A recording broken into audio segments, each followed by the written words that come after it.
Welcome to Sharp or Square, presented by Hard Rock Bet. We are part of the Volume Podcast Network. This is the show that makes the squares sharper and makes the wise guys pay attention no matter what time of year it is. I am Chad Millman. I'm joined, as always, by my BFF, my companion, my compadre, my co-host, professional bettor, Simon Hunter. Hello, Simon. Chad, how we doing? Dude. Wow. What an incredible Super Bowl. Truly. Incredible Super Bowl. People are complaining that it was boring, they didn't like it, whatever. For us, I think the second football week in a row, between the AFC title game that was a slog, but we were on the right side, and this game that was a slog, but we were on the right side, we've seen the most beautiful football we've seen in decades. We kind of nailed it, right? From the beginning, we love Seattle. From the beginning, we loved Seattle alts. From the beginning, we loved props tied to the Seattle narrative of dominating and New England having to come back.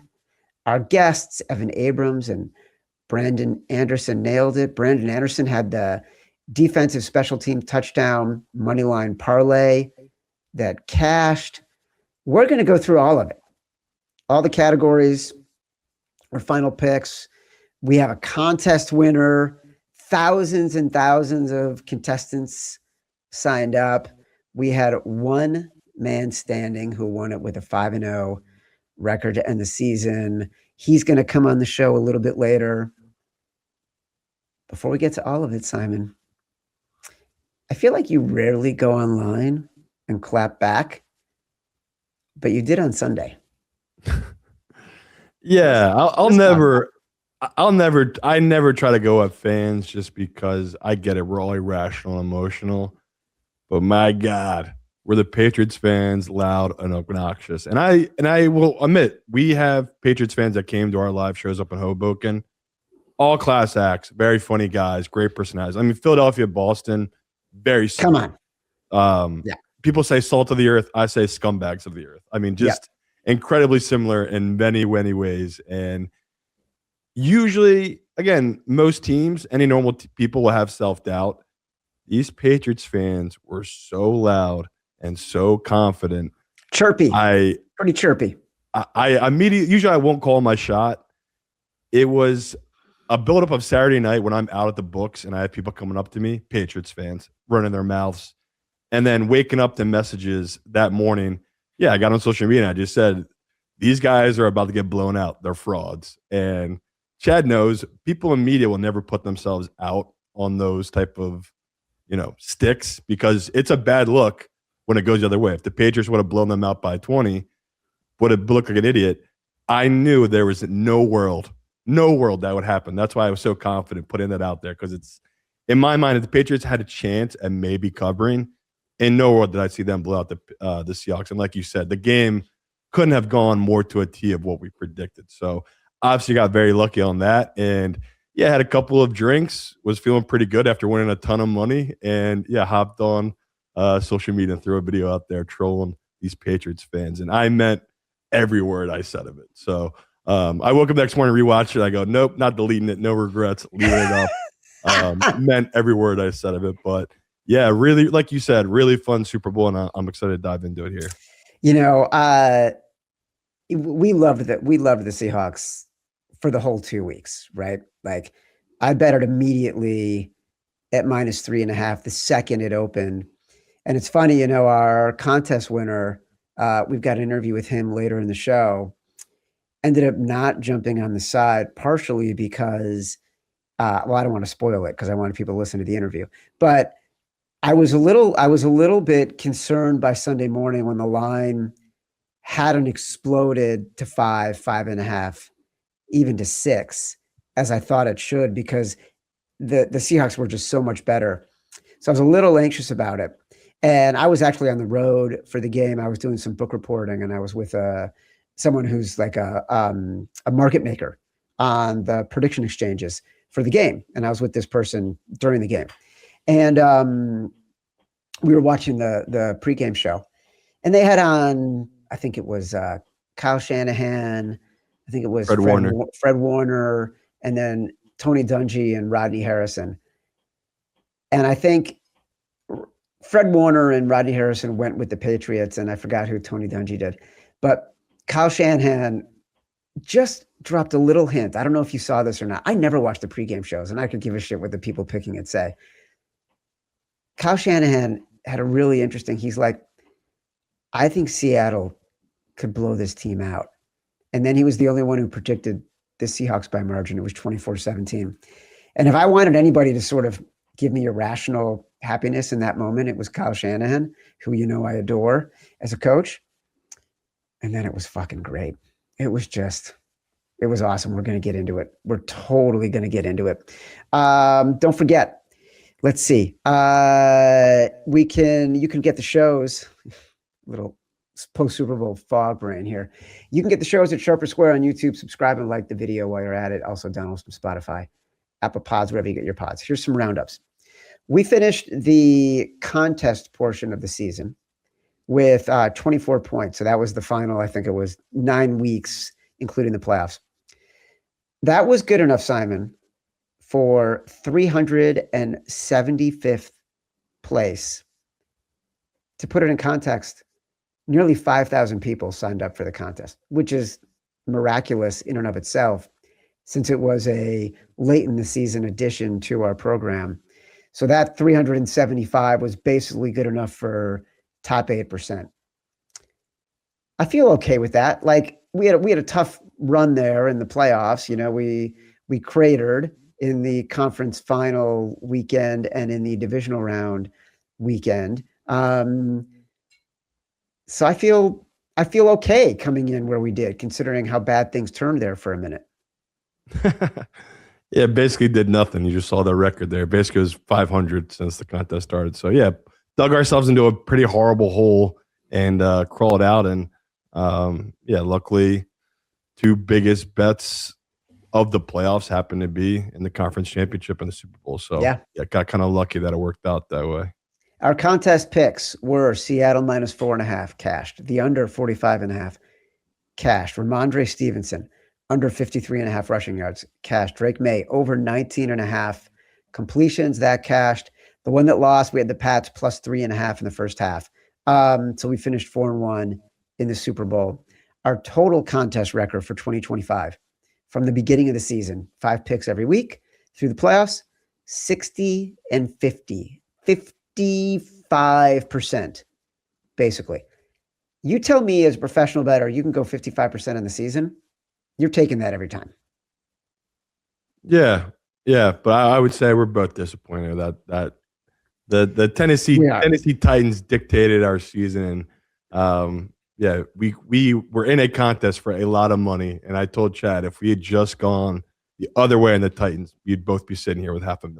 So it's pretty sickening. We had a really good year, but that's how close the margins are. If you just lock in on the wrong team and you can't get it right, you crush yourself. And great year, but I am one of those people. I don't remember my wins. I remember every loss, and that's what's going to hurt me in this offseason. I'm going to be sitting there. It's going to be, I don't know, May 2nd, 11 o'clock at night, and I'm like, the damn Tennessee Titans cost me a ton of money. It's funny you mentioned that because we're gonna get into that, and by every account, I should have been freaking thrilled with the Super Bowl, but all that's in my head is the 2 things that kept it from being monster Sunday. Our name bets, Chad's choice was Seattle alt line -6.5. That one, Simon Says, was the first quarter under 8.5. Barely a sweat. There was like a second where it could have been a sweat when the Patriots played at their best, and then it went exactly our way. And a couple people ask about that, why I blindly bet that every year. And shout out to our guy, Evan Abrams, sent me the numbers. Since the year 2000 in the Super Bowl, first quarter unders now, 18-7-2. Jesus. So like I said, every year, people, you can bet sides. You can do all this hard work. Like I said, that Tuesday show, put all your money into this bet every year because every year it's a winner. You saw it, right? The teams come out flat. It doesn't matter. I mean, my favorite stat ever, Tom Brady, the GOAT, what was he played in 11 Super Bowls. He has 3 total points in the first quarter in those 11 Super Bowls. Well, So now that's so my does whole Josh point. McDaniels. Yeah, that actually is a Josh McDaniels stat. But just to remember in the future, people, 18-7-2 first quarter unders in the Super Bowl since the year 2000. It's a great bet every year. Brass balls was New England's first drive being a punt, so we cashed on all these. You just mentioned Evan. I want to call out 2 particularly prescient clips from when Evan came on the show 2 weeks ago. Obviously, everywhere you look, you hear Patriots strength of schedule. I think Seahawks strength of schedule is also just as important in this game. Only 11 of the 120 Super Bowl teams had a harder strength of schedule than the Seahawks. Those 11 teams went 8-3 in the Super Bowl. So I also kind of believe. I like that stat. That's a good stat. Love that. If you look at the single postseason, I believe Darnold has the 4th highest passer rating of any quarterback all time. You look on the other side, Drake Maye, 113 passer rating during the regular season, down to 84 in the playoffs. I don't really care why that's happened, but I also think that's baked into why the line maybe isn't 3, and it's even 4.5 and 5 and getting juiced up at the moment. They've won 9 straight. They've covered 4 straight. Only 4 other teams have even done that. 9 straight and 4 straight. 9 straight wins, 4 straight covers, entering a Super Bowl. 2016-17 Patriots barely survived versus the Falcons, but won the game and covered. 2000 Ravens blew out the Giants. 1986 Giants blew out the Broncos. 71 Cowboys blew out the Dolphins. So those teams, 9 straight wins, 4 straight covers, 4-0 straight up, 4-0 against the spread in the Super Bowl. If you think Seattle's dominant, that's the stat you want to hear. Like, they're just going to roll away with this one. That's basically what happened, right? I mean, it was just glorious. So nice job, Evan. Nice job, Brandon. Nice job, Simon. Nice job, Chad. One online hater accused you of wearing a toupee last week because of all of our collective flaws. I feel like what you do have is an incredible nest of hair. So congrats on your new toupee that you were able to afford after winning so much money on the Seattle Seahawks. Yeah, I definitely watched that clip. I immediately missed that warmth of that hair. I'm not going to lie, Chad. My ears are so cold. But yeah, Chad knows I'm crazy superstitious. So if I win my biggest bet of the year on the Broncos, there's no chance I'm cutting my hair before the Super Bowl. I got to let it ride. But yeah, as soon as I woke up Monday morning, I went and got the haircut. The hair was too much. It gotten too wild. But yeah, this game, there's so many avenues to go. I did see the Cal Shanahan clip you saw just because I think Cowherd put a video out talking about, because I think Colin took the Patriots and he basically was just saying how much regret he had before the game had kicked off. Because when you hear a guy like Kyle say that, a coach will never say a team has a potential of getting blown out, right? They're in the league. That's what shocked me. Like, you never hear a coach use the term blowout. That was really, really, I mean, these pregame shows are fluff, right? We talk about it all the time, we're the pregame show with the stuff, not the fluff. That was the most interesting thing I've heard in a pregame show in decades. And it's funny because I told Chad, I've been complaining to Chad about how the college football for the national championship game, they had on, Nick Saban, the head coach of Notre Dame. Like, they had on some really brilliant minds, and we've been lacking that, in my opinion, on football, right? Like, not to hate on these talk shows, you're putting on these dudes who are in their 70s who haven't played in the NFL in 40 years, and they're nonsensical. They literally give you nothing to gain from. A guy like Kyle or Sean McVay, anytime you hear them speak, you need to listen. Like, they are the smartest minds in this sport. And Kyle had a great line as well that who is he to say anything about the Seahawks? He hasn't scored a touchdown on them in the last 2 times they played, which I love that line where it's like, he can be that humble where he knows he's one of the best minds in all of football. He can't score on them right now. Like, he is in full tilt mode. So going into this game, again, I thought the Seahawks had a chance to blow them out. I really did base it on, I thought May would struggle. To me, we got luckier because Sam Darnold also struggled. Yeah, every single time he dropped back when it was still close, in the first half, let's say, especially those first drives, because the way the Patriots were playing defense, they were jumping every route. I just thought, oh my God, this is going to be a recipe for some kind of pick six for the first score. That's what it looked like to me. I don't know if like you saw it the same way, but it was scary. To me, you can tell right away when Sam's on or off, and immediately could tell he was just off because all of his throws were behind or leading. Nothing was on target. The entire game, in my opinion. Like the entire game, he didn't have any perfect. I mean, Drake Maye, who played terrible, he had the best throws of the game, no doubt. Like he had that throw to Mac Hollins for the touchdown. And I told you going into this game, I knew both head coaches' mentalities were the quarterback. That's going to dictate who's going to win this game because one of them is going to slip up and make a mistake and a turnover. Sam never was really put in the position for that, right? They had a couple in the very beginning. Kubiak let him kind of sling it. Eventually, they just turned right to the run, right? And even when they got down the red zone, there was a couple times where they needed like a 3rd and 7 to pick up a first down. Sam was taking the 3rd and 4 throw. It's like he was taking the check down to go on 4th and 3 or 4th and 2 because they were going to settle for the 3, just never put the ball in turnover in. You know, Christian Gonzalez did have a chance at a pick in the end zone right before half.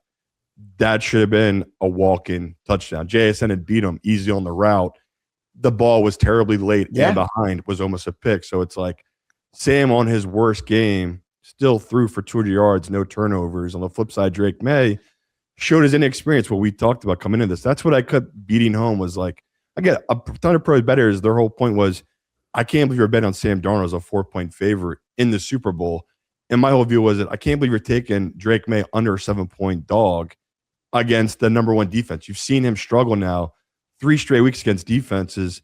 They're going to be the best defense he's faced. And it proved that. I mean, the way people are talking about the Seahawks now is ridiculous. Like, it's getting I compare them to 85 Bears. It's a little over. They're not. Even last year's Eagles team, I honestly think, was more impressive because they did it against Mahomes and that Chiefs team. Like this Drake Maye, he looked totally out of it from the get-go. Like not like happy feet, bad throws, late throws. We talked about that shoulder injury. I knew as soon as the game ended, something would come out that he was shut up. I knew right away. As soon as he missed that week of practice, it's like they're going to baby and try to keep it cool. He's obviously got a big injury. And then you saw, Will Campbell, who's been dragged through the mud, 14 pressures, NFL record in the Super Bowl. Basically, he's playing on apparently a torn ACL or MCL. Like he's going to get surgery or something like that with his knee. I don't know the exact injury, but you knew this guy whose whole draft thing coming out was, short arms, but he is so strong. He's impossible to push through. Every play that you just get bull rush. He could not put any weight on that one leg. So between the Maye injury, the Campbell injury, like everything about that, I think we were both in sync of we just couldn't find a reason to back the Patriots. Where me and Chad, we want to bet the dogs. We talk all the time. That should always be alarms to people. We're so heavy into a favorite when we're such heavy dog bettors, especially that trend we gave out, right? It was like 10-1 the last 11 Super Bowls where the spread was above 4.5. Yep. And not that we thought it was due to go the other way, but it was just like, well, this is, I talked about it. I think it had gone the other way. The dog had gotten too much value, that we were getting 2 free points on the favorite. That's why me and Chad both took the Seahawks team minus 6.5, right? That's where the value to us was, where this line just felt way off. And, when Sunday morning came, I really did load up on the Seahawks because I just kept, and the more I thought about it, looked into it, it's like, this is such a bad matchup for this Patriots team. But I'm not going to lie. I really did think there was a chance there for them to come back because of all those field goals. Like it was never more than a 2-point score game, right? And you saw Drake Maye, the arm talent, he can strike fast. But, we talk all the time, the game changer, the thing that decides these games with the quarterbacks are the turnovers. And Drake Maye, 2 picks, 1 fumble, it's just they were in an impossible scenario. And at the end of the day, I don't know about you, but I am one of the people that I do blame Vrabel and Josh McDaniels. I think they totally got out coached. Scheme-wise, they failed. And I hated how Vrabel was playing this game, where he was playing to keep it close rather than try to win. Like, I get it. You're not going for a 4th and 1 in your own 39 because it's a 9-0 game or a 12-0 game. But that 12-0, I don't know about you watching at home, it felt like that was 40-0. It's like you guys came to get a field goal, let it go to a touchdown. So I really do question Vrabel the most coming out of that game, where I hated the way he coached it. he played too soft and kept thinking Sam Darnold will make the mistake. I'm going to be able to get back in this game, where I just thought the other way. The Seahawks were never going to let Sam Darnold make that mistake, and that's where he messed up. Well, that was the flip side of why we loved Seattle so much. We truly believed that what we had seen over the previous 3 or 4 weeks and the way Seattle was calling the games, they really weren't going to let him be in a position to screw it up. They had to win big against the Rams, but they had really started to figure out how to get Sam Darnold to not be making mistakes. I agree with you. First quarterback in NFL history, 0 turnovers through the playoffs. He was amazing. Yeah, crazy. He was totally amazing. He tried to make some turnovers in the regular season, 0 in the playoffs. He tried to make some turnovers in the Super Bowl. He really did. Kept saying Collinsworth's like, he's a real gunslinger. Yeah. It's like, please stop saying that, Collinsworth. Christian Gonzalez was out of his head that game. I mean, he was like Lester Hayes, just knocking. He was the best player on the field other than Walker. He was unreal. And there was one play, I think it was towards the end of the first half, where the Seahawks could have gone up 12-0 with a field goal. And to your point, 12 might as well have been 40 in this game. And they did let Sam Darnold try to throw like a short out, that if he was a little bit behind on that throw, that's a pick six. And so Kubiak did let him stretch a little bit. For the most part, it was, give it to Kenneth Walker, because they had found some kind of success where they were able to run against this Patriots defense. He was amazing in this game. Like you, I loaded up on the Seahawks, but I loaded up on the Seahawks, not all at 3.5 or 4.5, which was available. I did 3.5. I did 4.5. I did 6.5. I did 9.5. I did 13.5. I did 16.5. I did 21.5 and 25.5. So like my line of demarcation for break even on all of those bets was, I think, 10. If they won by 10, I was at least making money on those bets. And then it escalated from there. They ended up winning 29-13. I think it was 16. Yeah. So I ended up getting the 13.5 as well. And to your point about like what you remember, they were up 29-7. They were up 22 points. It ends like that.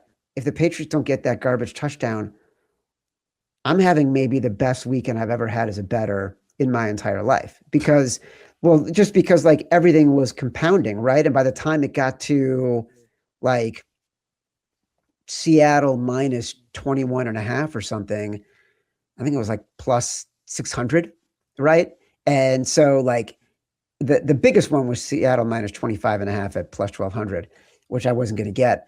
But then after they have that touchdown, Kenneth Walker breaks it for a long run. They're up 36-13, and it gets called back for a holding penalty. And it crushed me, because now all of a sudden, like, what could have been a miraculous, amazing, glorious, never had a day like this in my life, I took a side. I went all in on that side. I used all of our lessons, and some guy held someone, and it just cost me that extra, the final 2 legs of that ladder, which was, it's rough. I'm not going to lie. If it makes you feel better, that was like a 6-figure swing for me, because I had a ton of parlays tied to the under. And I'm pretty sure I gave it on the show, Mac Hollins anytime touchdown hit, which was really lucky, and obviously Seattle defense. I said, I always parlay the defenses that I bet on the teams with, and that was a nice payout as well. So for me, between Denver and the Super Bowl, close to a 7-figure into the season, and between my clients and my group, a nice 8-figure, I should say, end of the season, and going to get a really nice bonus, hopefully we'll see what that'll be. I need gold's at an all-time high, so I'm probably not going to get any gold. But yeah, having fun trying to figure out what I'm going to get paid out in, just because these are long seasons, few far in between great seasons, and yeah, to end that way in the last 2 games obviously is a great feeling, and especially a game like this where confidence can always leak, especially when you have 2 weeks leading up to a game. And yeah, neither of us really wavered, honestly. Like, even talking about the sharp calls and how I was shocked to hear some of the professionals. The most shocking thing was to watch from that show, which was Thursday to Friday to Saturday to Sunday, how the money came flowing in on the Patriots. And basically by kickoff, I think it was like 57% of the bets and money were on the Seahawks. And obviously 43% was on the Patriots, which blew my mind that many people late came in on the Patriots and were feeling so confident about them. And yeah, you said you were worried about how the line hadn't budged. I was the other way, where it's like a couple of books had gone to 5 here in Jersey, and I immediately was just like, okay, money's pouring in here on this Patriots team. And I still know other groups like me taking positions on the Seahawks team. And now the number has moved against it, it moved up as well. This is like alarm bells. I told you the books were stuck. They could not go to 6.5, in my opinion, on the Seahawks, because they would have shown their ass. They would have shown this is potential to be a blowout if they would have moved it. And yeah, the books are going to say they didn't do great. I think that's a lot to do with the predictive markets and them being dinosaurs and being slow to adjust to the new current market. But overall, that was I'm assuming a great Super Bowl for the books, because you didn't get you didn't get all the big touchdown guys, right? Like JSN didn't score. I know Walker hurt him, obviously, but and the total went under, and you had a blowout. So yeah, it's like we always say, the public does win, and they got smoked the regular season. They got their revenge for sure here in the playoffs, and especially on this game, where this was definitely, we talked about it. It was a very public side. We knew that going in, and yeah, props to us. We didn't let it bang us off, Chad. We stayed to it, and my focused. God, we reaped the rewards from it. We totally stayed focused. Good for us. Hope everyone listened. Let's hear from our friends at Hard Rock Bets. Today's show is brought to you by our presenting sponsor, Hard Rock Bet, Florida's sportsbook. I know it's tough with no football, but like the song says, I bet I will survive with Hard Rock Bet. There's always something to bet on every night. Hoops, hockey, and so much more, plus all the great same game parlay, live betting, and player prop options you're used to if you haven't signed up with Hard Rock Bet yet. There's never been a better time. New signups can double their winnings on their first 10 bets, max $50. That's right. If you would have won $100 on your bet, make that $200. The Hard Rock Bet Sportsbook app is the only legal sportsbook for whenever you're in Florida. And it's also live in Arizona, Ohio, New Jersey, Indiana, Tennessee, Virginia, Illinois, Colorado, and Michigan. Coming soon to more states too. Plus, Hard Rock Bet offers new promos daily. So whenever you're listening, just open the app and check out what you've got any day of the week. Download the Hard Rock Bet app and make your first deposit. All right. Producer Matt Mitchell, he's going to join us right now, because he has, while we are giving ourselves so many bouquets of flowers for our brilliant Super Bowl analysis and the courage to go with a dominant team at multiple levels, Matt Mitchell has a Super Bowl bad beat to bring us back down to earth. Chad, as you alluded to very presciently moments ago, I had a great Super Bowl. It was absolutely my most profitable game of the entire NFL season. Which is not, not common. Usually, the Super Bowl is not the payload that I want it to be. It's always a mixed bag, right? It was great. I got everything I needed, right? Except for the 2 lottery tickets that I scratched, which are so stupid and so easy to understand, because I don't usually love bad beat stories. I love turning the Super Bowl into a game of roulette by picking exact outcomes. So I took Seattle to win by exactly 12, and I took Seattle to win by exactly 22. Those were very uncommon, and they both paid 100 to 1. I bet on both of them, and I got to experience the absolute torture chamber of seeing not one of them, but both of those differentials in the fourth quarter of a Super Bowl blowout, in which basically after each one was established, no team had a real either possibility or incentive to score. First at 19-7, and I thought, boy, this could really be this could be it. And then I'm like, okay, the last, all the other bets I needed, I go, what would really be great is a Seattle defensive touchdown, regular extra point, and then I'll get to 22. It'll be 29-7. And the next play, I got exactly that. Nobody caught him. I felt like my soul left my body, and I was watching myself watch that play from above. I gamble a lot. I gamble I have bet on 6 Olympic women's hockey games already. I gamble a lot. That experience of being like, I feel like I'm being lifted above towards heaven. And then the goddamned Patriots are like, oh, now we're pulling out all the stops. And I want to call out Drake Maye, whose goddamn shoulder didn't hurt with 4 minutes to go in the fucking Super Bowl. And fraught former Buffalo Bill Stephon Diggs, who had a much worse night than I did, holding on to a ball in the red zone after getting rocked and spinning the ball as if only to me to set up the touchdown. So to Drake Maye and to Stephon Diggs for helping to ruin a 100 to 1, 29-7 perfect final score, I want to send to you this message. I would like to rear up and jackknife my legs and kick you both in the fucking jaw with my foot bone. I wish my foot would go right through your skull. Did you drink before you came here? No, but I'm going to start drinking, and then I'm going to come back and light you on fire. We remember the bad beats. We just do. It was a glorious game. I'm glad we got to watch it. I think we want to bring on right now. We want to do actually one quick word from our friends at Zbiotics. And then we've got an interview with our contest winner. Matt, the football season is over. No more getting up early on Sunday mornings to record a show. Looking forward to free and easy Saturday nights, enjoying some cocktails with our friends and family. Despite our incredible grit and resolve, we don't bounce back like we used to. And you've got kids to deal with every morning.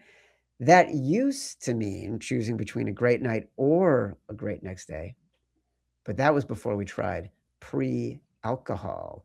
Zbiotics pre-alcohol probiotic drink is the world's first genetically engineered probiotic, invented by PhD scientists to tackle rough mornings after drinking. Here's how it works. When you drink, alcohol gets converted into a toxic byproduct in the gut.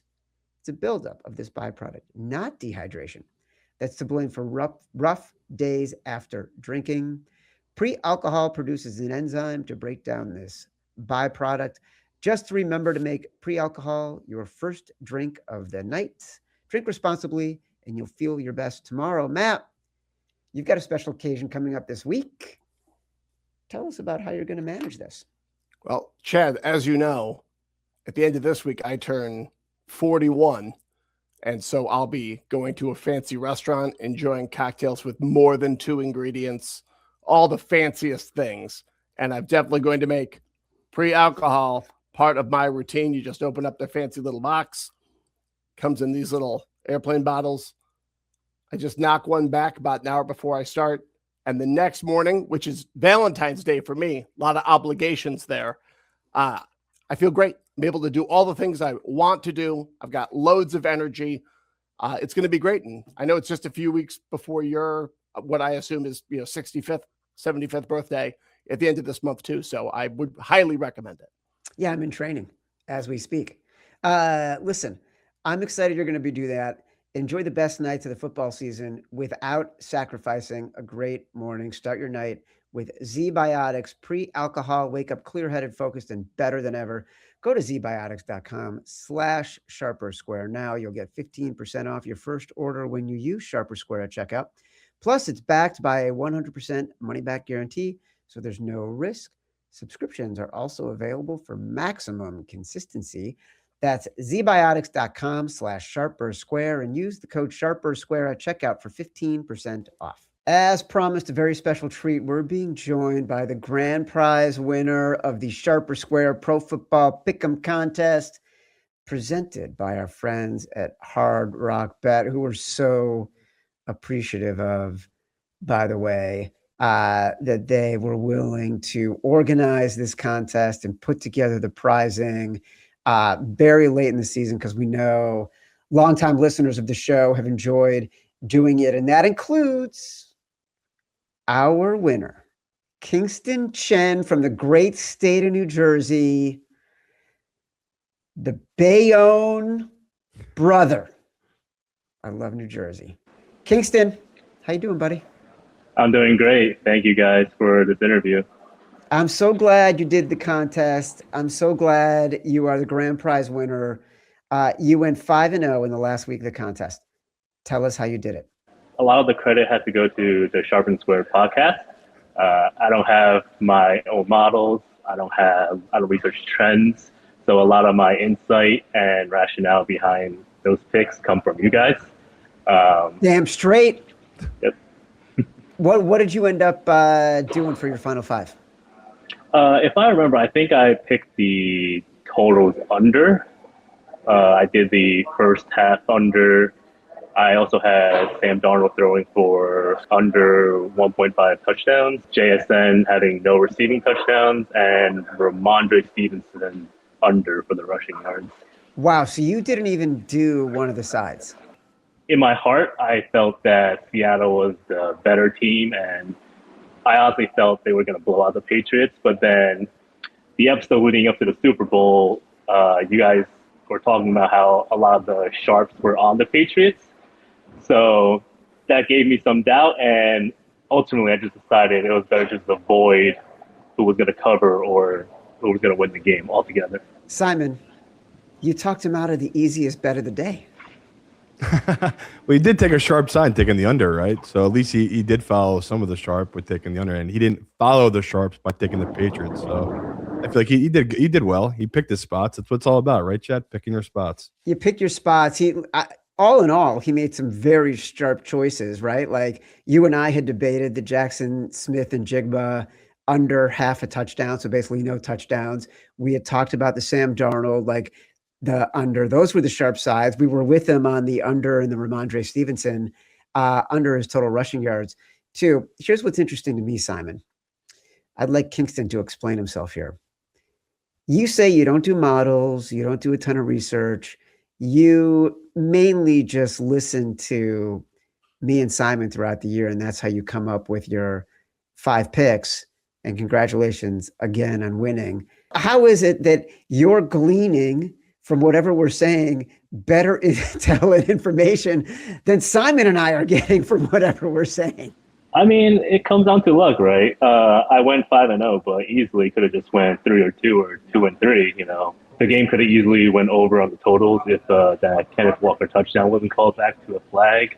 If Sam Darnold didn't miss JSN on that throw where I think he got a step on Gonzalez, as easily as I won the contest, I could have just also easily lost. Just thank you to Hard Rock Bet for sponsoring this contest, and it was super fun. Even if I didn't win, I still think it was really, really fun, and I hope moving forward that they would do more contests like this. As long as we have a show, there's going to be a contest. I'm holding our sponsor to it. I think they saw how great it was. They saw how many people signed up, literally many, many thousands. That's what's interesting here, Kingston. Look at us, Simon. Sharper Square, just bringing joy and happiness to Kingston Chen's life. Kingston, congratulations on finishing number 1 in the Sharper Square Pro Football Pick'em contest. Great job finishing 5-0 on the year. Great job on listening to me and Simon and figuring out what we were saying better than Simon and I actually figured out. Thanks for playing, brother. Thank you so much. And I just want to thank you guys. Like I said, I've been following the podcast for like 2 years, and every new episode, I always learn something new. Wish you guys continued success moving forward. You're welcome back on the show anytime. You're much nicer than most people. Thank you, brother. Thank you. Thank you. All right. Thank you, Kingston Chen. Brilliant, brilliant season. Congrats to you. I hope you enjoy the free trip to Hard Rock in Florida. I was just there. Amazing property. For those wondering about the upcoming schedule, especially those new to the show, we got a lot of new listeners. We still have new episodes every Tuesday and Thursday. It's a lot of NFL talk, a lot of NFL offseason, free agency, draft, futures. We do other sports. We're going to have special guests. It'll be great. Stick around. It's still going to be me and Simon talking about all the fun things that we like to talk about related to the betting world. This has been Sharper Square, part of the Volume Podcast Network. We do want to thank everybody. From a wild beginning where we went from deciding we were joining the Volume Podcast Network to launching a new show in a span of about 96 hours before the opening week of the NFL season to now, 6 months later, we're through a Super Bowl. Thanks to everybody who found us, who stuck with us, who joined us, who came along for the ride. It was a glorious, glorious season. We hope you'll stick around for the rest of the offseason when we talk about all these things that I just talked about. A lot of NFL futures talk. We will be back on Thursday morning with a special NFL offseason mailbag episode. Watch or listen on YouTube at Sharper Square. Like this video, subscribe to the channel, download some Spotify, Apple Pods, wherever you get your pods. Rate, review, subscribe, leave us 5 stars. Say whatever you want. Feedback is a gift. Until next time, love you. The one's a bad call, and I was upset at that bad call over there until I saw your bad call. Your bad call trumps that bad call. What the hell's the problem?